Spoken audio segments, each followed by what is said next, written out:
It's me again, Barkhan here. Sporting the Muhammad Ali and the Bar Jitsu. But hopefully this video doesn't go too long. But I kind of took off the day before because it was a special day. Sorry. But this video is going to keep on the self-defense in the Bible. I tried to make a video before, but I had to clear up some space so I could do something else. So I'm making it today. This one's going to be over, I'm going to call it Jesus Cleaning House. And you'll see why in a minute. But it goes from I like it. Woo! Woo! Anyway. It's going from the chapters in Matthew, Mark, Luke, and John. Okay? I think Matthew, it's in chapter 21. Mark, it might be chapter 18, 19, somewhere in there. But it's all about the same thing. And I really like chapter 2 in John, where in chapter 2 it gets right to the point. And if you have a Bible that has a caption to it, it will say Jesus clears temple. So that's why I said Jesus cleaning house. And why I like John chapter 2, I think it's verses 15 through 20 something, I'm guessing. But what it's saying is, Jesus goes into the temple and he finds out there are merchants selling animals for sacrifice. And it's a temple, God's holy place. And these merchants are probably selling animals for sacrifice, but they're probably raising the price.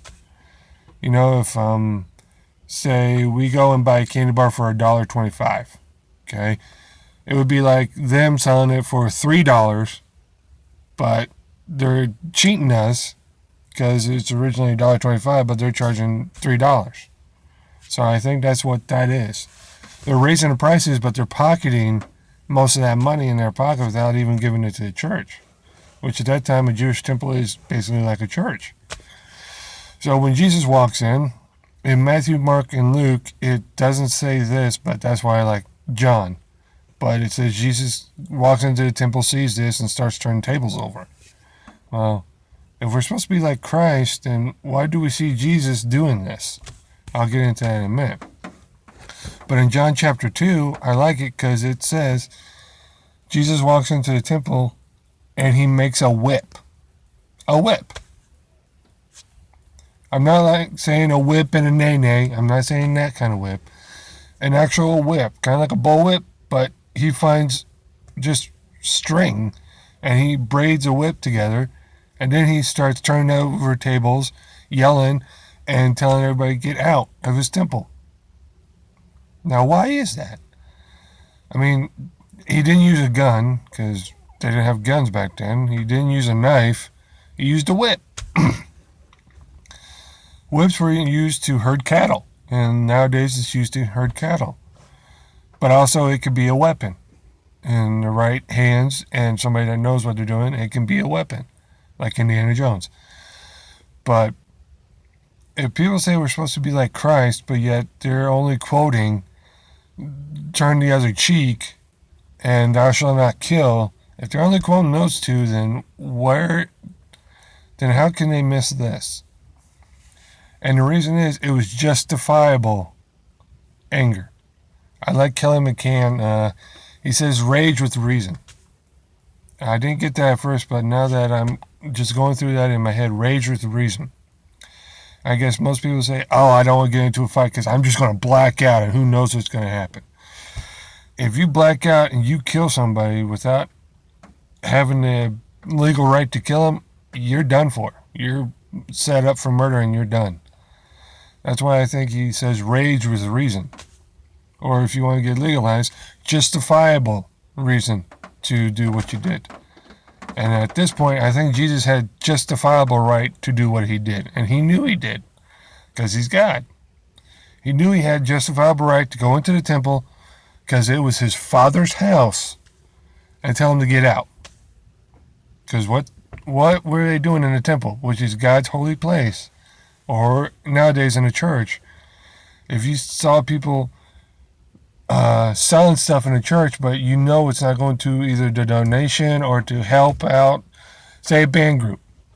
Okay, somebody sells T-shirts for a concert going on, but you see that person pocketing that money that was supposed to either go for a donation or to go help that group, the Christian group or whatever group, to help support them in what they're doing. And you see him pocket it. Would you either say something to the band people and let them know that their person's pocketing money, or would you just let it go?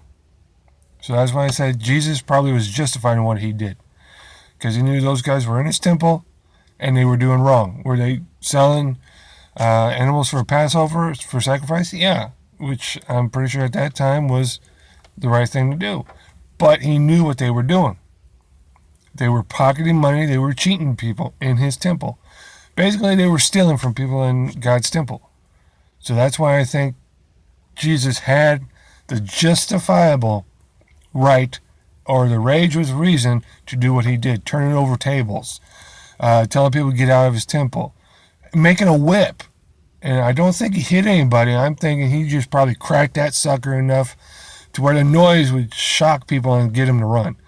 Kind of like bank robbers or something, shoot guns in the air to get people's attention. That's what he was doing. He was cracking that whip to get their attention and get them out of the temple. So if you look at it, if we're talking about self-defense and being Christ-like, that's going back to the verses that we have seen in Nehemiah, where it said, protect your friends, your family, and your home. Christ was protecting God's home by doing what he did.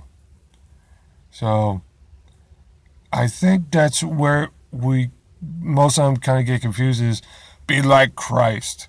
Thou shalt not kill, thou shalt not steal, thou shalt turn the other cheek.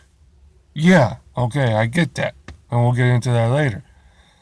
But there's also a time to put your foot down and say, this is not happening. And that's what God did. Or Christ. He took a whip, he put his foot down, and he just started wreak havoc and tell people this is not going to happen. And I don't think after that, all that other stuff happened, because we do not see that again in the Bible. Did it happen in other places? Yeah. But in that one instance, God was showing us that what is not tolerated in his temple and what he does in the temple. So God has rage, but does he just throw it out there and just do it to harm? No. He's got a justifiable reason to. So that's why with self-defense, we have to be justified in how we act, how we do things. If you got a firearm, you got to make sure you're justified to use that firearm. If you've got a knife and you use it for self-defense, you got to be justified in knowing that you justifiably used it legally to defend yourself and your family. A baseball bat, it's used for playing baseball. A flashlight used to, but if you use it as a certain defense tool, are you justified in doing that? I mean, I carry a flashlight. If all I got to do is shine the light and the guy runs, or that buys me time to get out, I was justified in just shining the light and running. Now, if I shine the light and the guy's like this, and I didn't have the opportunity to run, if I had the opportunity to run, I would run instead of just shining it and hitting. But if I'm backed into a corner and all I got is a flashlight, that buys me time to get between, if my exit is between him and me, I'm going through that person to get to the exit. So my justification would be shining light, hitting, and running. I'm not going to pound this guy into oblivion